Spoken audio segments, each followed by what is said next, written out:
سلامونه ملګرو، امید لرم چې ټول به روغ او جوړ یاست. ملګرو، پاکستان په هغه افغانانو باندې کم چې په اروپایي هیوادونو کې اوسېږي ویزې بندي کړې دي.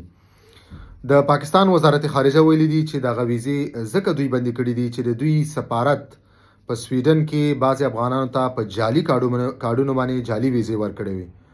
په دغه کې 2 کسان پاکستان ته تللي چې د هلته ګیر شو او د هغې نه بعد دوی نورم څه کسان ګیر کړل چې هغو ته 2 نمبر یا جعلي ویزې ورکړل شوې وي. نو فلحال پاکستان په افغانانو باندې ویزې بندي کړې دي.